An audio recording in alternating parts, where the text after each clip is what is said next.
company that has been around, for you that don't know yet about Bomgar. We've been around for about 13 years, and we have been the leaders in the market when it comes to remote access from pretty much anyone to any given technology. And over the years, it was clear that the methodology that we use and the security that we use were the strongest from a security perspective. So we split the platform and started developing from a reactive remote support structure. We actually went to a privileged access base. So today we're going to talk a little bit about the reality of what's going on. What did I do? There you go. We're going to talk a little bit about what is happening in the market today, how exactly the attackers are succeeding, what are they looking for, and just ways to actually prevent it. So we're going to go through the problem, how it works, and then what would be our recommendation. That obviously is about what we do, because we wouldn't talk about something we don't know what to do. So, and then right after this part, we will have the demonstration. At any time, if you have any questions, please feel free to ask. We'll be happy to answer if we know it. So the premises of privileged access is always, do you know who you're inviting in? Do you really know who's coming into your environment, right? And the reality is that the amount of attacks that are happening is actually not going down. Even though there's more awareness, there's actually more attacks now than there were before, because they are becoming more sophisticated. They are learning new ways into figuring out who they want to attack and what is the best way to attack that specific company, individual. So they are actually getting much more sophisticated into the approach that they have into leveraging those privileged credentials for attacks. And their main objective is, how can I jump over the wall, right? The whole thing has always been perimeter security, perimeter security. If you put enough firewalls, you'll be fine. And then it was proven that is not the case. So we're going to walk through that, and then we're going to talk a little bit about specific phishing, because phishing is a methodology that has been working very well for the malicious attacker to actually gain access into environments. Is this pace good? Is this? Mm-hmm. It's perfect. Okay. So the reality today is a little bit different than what it used to be, and maybe you guys are still in transition in some environments where you were able to keep everything closed in your network. Now you have all the providers that are either cloud-based, or they're offering software as a service, or even you have partners that have a know-how that you don't have. So you need their services from different locations in order to achieve your goals. So you have partners, you have suppliers, you have service providers, you have employees that need to have access that are no longer in your office. They could be anywhere. But they have to have access to very critical systems. So when we talk about the privileged access, we're talking about the privileged accounts that they actually are. Today, everything is technology-based pretty much. So everything that is technology-based has a credential associated with it, has a specific access that gives them authority to interact with other devices within the environment. So collectively, they allow you to either make a bank transaction, import files, or transfer information from one database to another database, or verify something in one location in order to perform a service outside of your environment. So all of this are called like the super user, right? That those credentials, those privileged access accounts are the ones that the hackers are looking for, because they're everywhere, they're powerful, they have, you and I are users, we have a little bit of access. We don't have that much access. We can get into our Outlook, we can get into maybe a shared file system that other people can collaborate, but we cannot go into an administrative system and do whatever we want, right? So we have, as people, we have limited access. But those powerful privileged accounts, they can pretty much work in different areas of your environment, especially on critical systems. And a lot of times they are shared. They have to be shared because many applications, many systems are sharing those credentials in order to work together. And lastly, they're anonymous. A lot of times you don't even know where they are. They can be hard-coded inside of a script. They can be part of a system that is a little bit easier to find. And sometimes they're very hard to change because if you change it in one place, they actually breaks everywhere else, right? So it's like I was saying before, the problems now are more. The more we know, it seems that there's more types of attacks. And based on the Forrester, 80% of the security breaches involved the usage of that administrative account. So let's talk about, a little bit so we talked about how those privileged accounts actually can access anything without having a specific credential, right? Those credentials, usually because they're shared, what happens is that you end up writing them down somewhere, and more than one person actually knows them, and they leave the company, or they are forgotten somewhere, but you don't want to change it because if you change it, you can break something. So there's all those risks associated with it. So the confirmed data breaches, 63% of them involved either people kept the default password that came from the manufacturer, or they were weak so they could remember, right? So if they're forgotten, they have to have somebody have to reset it. They keep things simple. Guess what? What do the administrators want to do? Their jobs. They really don't want to mess up with anybody. They feel they're trustworthy. So they say, hey, if you give me the password, I promise I will use it nice. But don't give me a hard one. So they use easy credentials so they can log in and work everywhere. So how does a breach really happen, right? Just imagine that you'll have, let's talk a little bit about like if it was credit card company. How do attackers try to get into your system? Well, they try to impersonate somebody that should have the access in order to gain initial entrance, right? So that we call them, they look for how they're going to get in. So that's called the reconnaissance. So once they decide who's going to be, could be the CIO of a company, or it could be somebody in human resources. Where do they go? LinkedIn. Facebook. They find information about certain people, and then they look at a little search, and they find out where their children go to school, or they find out something about that person. And then they look at somebody else higher up in this company. So this is a low-level person that feels pressured if somebody higher up than them asks them for a favor, for example. So then they look at the CFO of a company, and they get information about this person, and then they create an account on Gmail, Hotmail, or even they can even create one domain that is they just bought it for that purpose. And they create that name just like if it was a company person, like a CIO of a corporation, they create their email address. So they send from that email address a message to this known email address, which is the company email address, for this HR person that they know a lot about it. So they go like, hey, I hope your daughter so-and-so is doing well. Hey, I am on vacation this week, but I really need you to send me information about this 10 people because I'm going to have to approve their raises or whatever they're going to talk about, whatever is going to entice that lower level person to comply to a request from the CEO or the CIO or the CFO of a company. So they use this is called phishing, right? They kind of like, they find a really good way of making somebody do the work for them. So they get either files or they get access accounts. And the other way of doing that is somebody impersonating an IT person and saying, hey, I'm in IT, we're doing something to make sure everybody's passwords are up to date and they are difficult. So I just want to make sure your password is hard enough.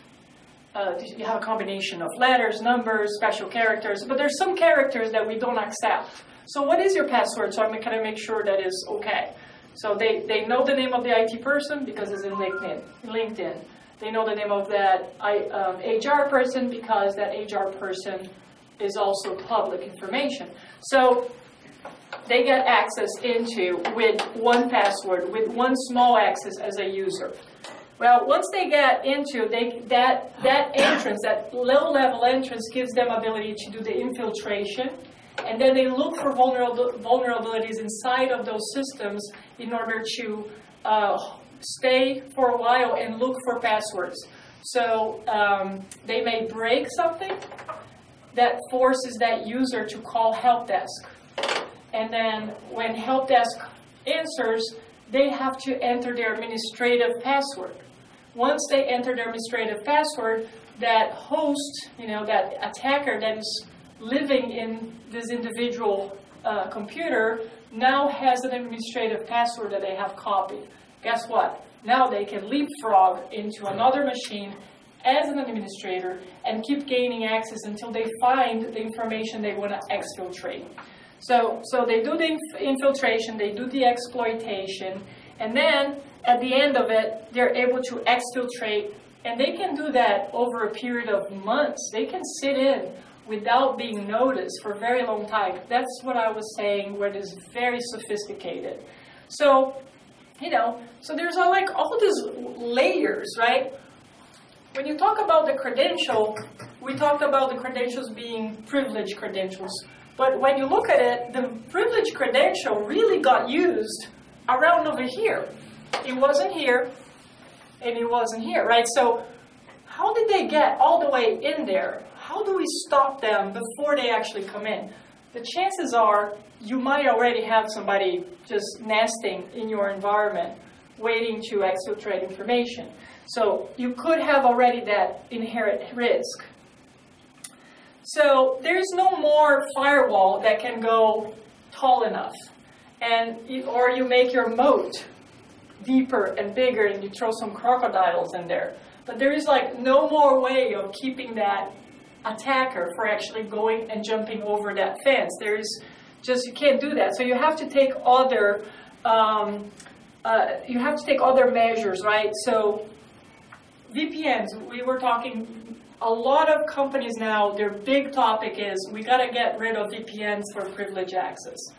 Why? Because once the privileged access is made by a VPN connection, well, that you don't know really who that person is. You given access to a computer, not necessarily a person, access to your environment. But once they pass that firewall, nothing is stopping them from pivoting, from jumping, leapfrogging. There's so many terms to describe what they can do once they're in.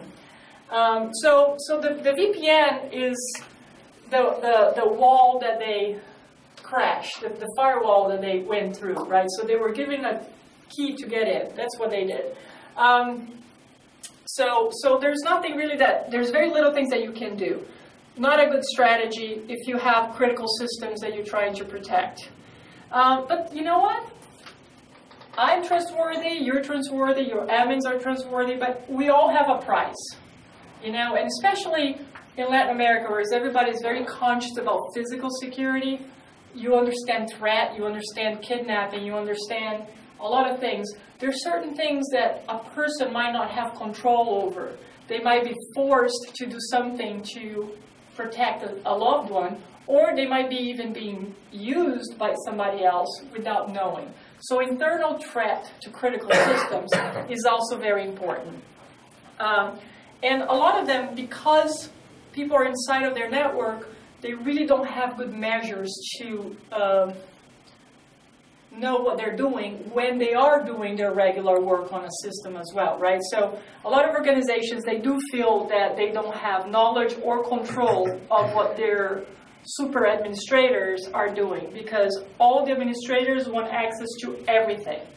And this is just not a good strategy. And hoping they're not going to do anything is not a good strategy. So my goal here today is to help you understand that there are ways to diminish the risk. And so how can the technology piece help, right? Well, there's certain things that technology alone can't really help, right? So for example, when the phishing side, you have to educate the people. And what is the biggest vulnerability of any company? People. You know, there's just some things that they want to do their work faster. There is a little app. They download that app. It's free, download, and it comes with a gift that you weren't expecting. It's malicious code or something like that. So phishing is a part of it, education, training, and then there's also some software that helps you capture specific words of known phishing attacks. Until that phishing attack becomes popular, it's still ground zero, right? So you still have to do a lot of education. Then there is the second level, right? On the infiltration level, what was compromised? Somebody's identity was compromised.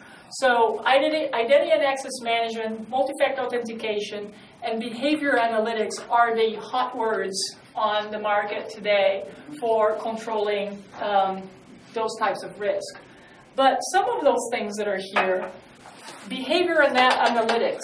Do you get behavior analytics day one? What do you have to do to get analytics from? You have to wait a period of time, top, low, like you have to look at everything for 6 months to a year before you really can say, yeah, that is a normal behavior, this is not a normal behavior. So it's not something that you can just turn it on and say, I'm protected. It's going to take time. Identity management. Some of you might be going through identity management projects that are specific to cleaning up who has access to what. So I started at Bongar a couple of years ago. I've been promoted 4 times. So in 4 times, my access has changed. But my initial access was never revoked, right? Because that's common. You just go, oh, okay, so now she's no longer just in sales. She also has to get information about marketing. So now I have access to sales and have marketing. And then, well, I'm going to work in operations, and now I have access to financial information. And, you know, like, so I didn't get promoted 4 times, don't worry, you know. I was just illustrating. So those are, just one person can have a complexity on their identity. One person has to access multiple systems. So it gets complicated. You try to fix that, it's going to take what? You think it's going to take a week? No, it's going to take different groups. It's going to take different consulting services. It's going to take, you have to clean up identity before you can do identity management. Multi-factor authentication. That's a pretty easy thing to get going. That's something that you can get started with just to ensuring that who you say you are, it is really who you are. So you have something that you are, and then something is given to you if you have those other 2, right? So that is a very good and important way of adding a little bit of security fast. The other one is like when you're doing exploitation, there's a lot of things that are happening inside of your environment. All of those activities actually can get captured if you have a SIM like ArcSight, or you can have all your systems output logs into a SIM device. That SIM device then has the ability to do alerts. Alerts will help you during the exploitation phase. And then analyze, again, you have to have enough knowledge of what is normal in order to do analysis of an abnormal situation. And then finally, you know, you have encryption of information, and then forensics for after the fact. Great. Already happened. Well, let's go find out what got stolen. Well, that's not really also a good strategy, right? So where do you want to stop? Where would you like to stop this from happening, right? You want to stop as high up as you can. You don't want to wait until you get over here to actually take action. So this is kind of like the technologies and the ways that you can actually utilize different layers of actions that combined will give you the best available solution today. So today we're going to focus on the controlling the privileged access. It's actually a very short period of time required to slow down, because nothing is 100% secure, right? If anybody comes to you and say you're going to be 100% secure tomorrow because you have one product, just show them the door, because that's usually not the case. So So you can assume that the risk is always going to be there, that people are going to make mistakes, and all of that. So privileged access can be up and running literally in days. It's based on some information you already have, like Active Directory, LDAP. You already have groups associated with the organization that you have. So you can control access a lot faster than you can control credentials. You still need to control the credentials. But at least you're buying yourself some time to do the credentials correctly, to then understand how those credentials interface with each other, and then address the credentials as part of a bigger project, right? And it has to work with other technologies. You cannot put a security technology that stops the business from working, so you cannot interrupt how people are getting their days through it. So that's a very important thing, right? But you want to stop the infiltration through privileged access management. So it's almost the same thing that, this is the analogy of using a hotel, something that we can relate to. Here, I like to say that every building I went in the last 3 days, we had to show passport. We had to tell who he was. They verified that actually the meeting was going to happen before they let us in. And then we got little RFIDs, which we had to carry with us the whole time. So you guys get security. You know, it's not any different in the cyberspace. You still need the same measurements on cyber language, right? So instead of using I think that you guys get it. It's just, you use it every day. So obviously, privileged access, what are you trying to protect? You're trying to protect the access. So, like I said, you already have groups, you already have organizations, you already have business owners, you already have a lot of the strategic piece of it for privileged access to work. You know when your IT people, they know when the systems should be touched and when they shouldn't. They know what your most important times of the month are for accounting. They know those things, right? So those are known knowledge, known processes that you have to translate into how can the technology help enforce them. So you have the processes. Who's the enforcer? Privileged access management is the enforcer. Managing the activity. Okay, how many of you guys have a third-party vendor that comes in based on a contract? That you really just have to let them in through a VPN, and you really, you know, when they're done, they tell you they're done, but you don't really know what they did while they were there. Right? At least, well, one honest one. You probably all have it. and so when you...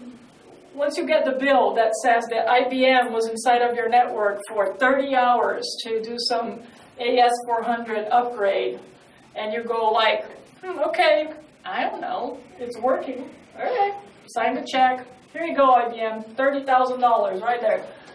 What about if you could actually see the real utilization of those third-party vendors, what they're doing in your environment? If they had a VPN, you don't get that control. If what they're doing, you have no idea. Well, if you have a privileged access management solution, you're recording the session, you're capturing what they're doing during that process. So not only you can go back and see if something breaks, you can see and fix it, but also you can learn what those third-party vendors are doing, and maybe you won't need them the next time. So you get your people more prepared, your people more educated as well. So there are several benefits, but you manage the activity, you analyze the data, because now you know how often people access and what they access. So let's say I want access because I'm an administrator. I want access to 100 servers because I am super Camila, but I only have 24 hours on a day, and I only have 40 hours that I'm going to work on a week. So can I really access 100 servers? The reality is it's going to be 4 or 5 servers that I'm actually going to need access all the time. The other 96 are going to be sitting there exposed with access that I shouldn't have. So if I need to go to the other ones, I can just say, hey, I got to do something here. I have a change ticket. Remember when we went through has to integrate with your IT infrastructure? Well, it's integrated with your ticketing system. I got to change control. Now I can analyze the data because everything that I did was related. to something already you have, right? So, and integrating with the other solutions, like I said, you need to alerting, you need a lot of things that we don't do. Privilege access is what we do. There's a lot of things you already have, and there's other things you need to get it.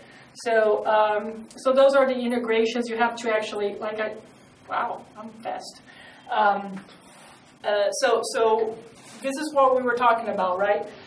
You already made some investments, maybe not all of them. But if you have a lot of technology, you definitely have to have a way of fixing them, right? So you might have an inside ticketing system, or you might have a software that you purchase to do management. Authentication, like a lot of you might have the requirement, others might not, but if you have PCI compliance, if you have any type of regulatory compliance, you will have to have some of those tools. Active Directory and LDAPs. Okay, so nowadays everybody has some type of Active Directory or LDAP system. And then SIM systems for the alerting, as well as SAML connectivity for other devices. So password management, right? Very important.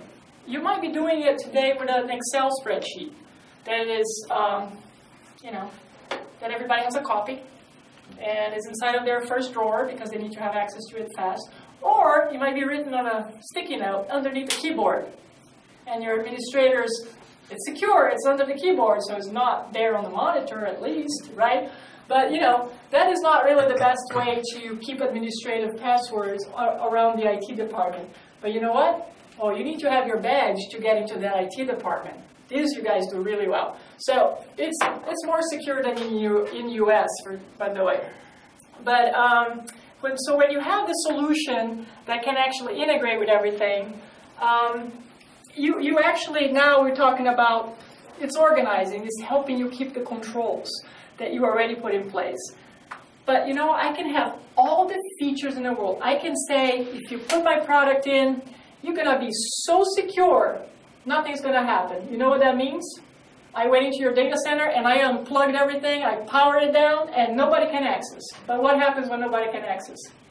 Nobody's working, right? So it has to work. It has to work. It has to be easy. It has to be secure, but it has to be easy to use. It has to be intelligent. It has to be flexible. It has to work as the people already used to work, right? So it's difficult. It's very difficult to accomplish that. So if you go into the mentality that you are just as secure as the vendor you're inviting in, how much do you know about what security your vendor is supposed to have? Would you put your hand in the fire for it? No, right? So here is, if you consider everybody is low privilege, unless you need privilege, that's what we are talking here. We're saying this is a way to keep your risk as low as you can at a cost that is really a lot lower than the damage that it can create, right? So we're talking about something achievable that is not going to completely break the bank or take you away from your focus of business, right? We are not saying security is what manages your business. So compliance, how many compliant, regulatory compliance rules do you have to follow? You have to make a list, right? You have to involve the groups that are part of it to tell you what you need and not do. So all of them focus on, and there's a bunch of them that might not be applicable here, but I know PCI is. I know Sarbanes-Oxley is. You have a lot of process controls that are part of your needs. If you're doing business with international companies, guess what?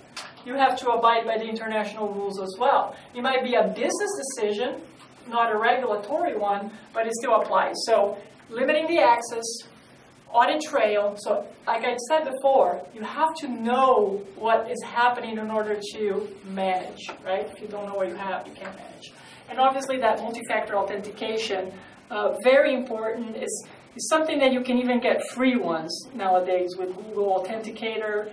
You really don't have to go and full-blown. Obviously an enterprise base for a company is a better way to go, but you don't have to wait for your company to to have a whole project dedicated to multi-factor to start being more secure.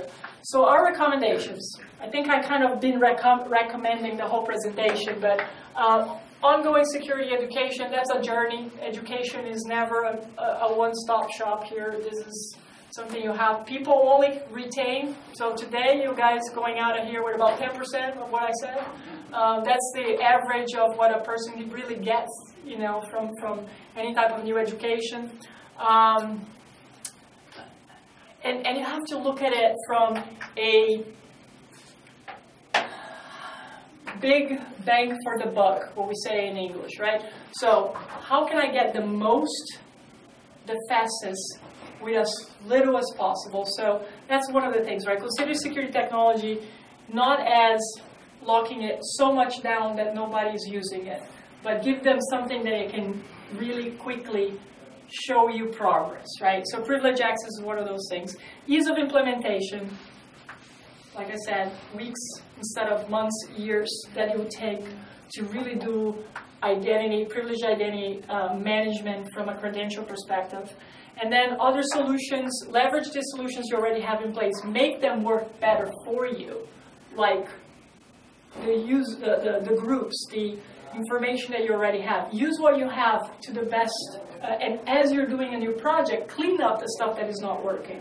Take advantage that you have a new project in place, we have a privilege access, and find out what your people are doing. Or if you don't want them to know you're doing that, you put the solution in place. Then you make the analysis, you keep it kind of open, and then once you have a feeling of where they go, then you say, okay, you don't really need this, I can tighten up without scaring anybody. So there's many different ways to actually educate as well as implement a successful privilege access solution. Compliance, obviously, you know, you have to understand what the requirements are in order to prepare for them. And then, like I said, this is critical. This too, password management and two-factor authentication it's very critical. So I'm not saying privilege access is the only thing you're going to need. It's not. You need to have layers. Otherwise, you're as vulnerable as your weakest link.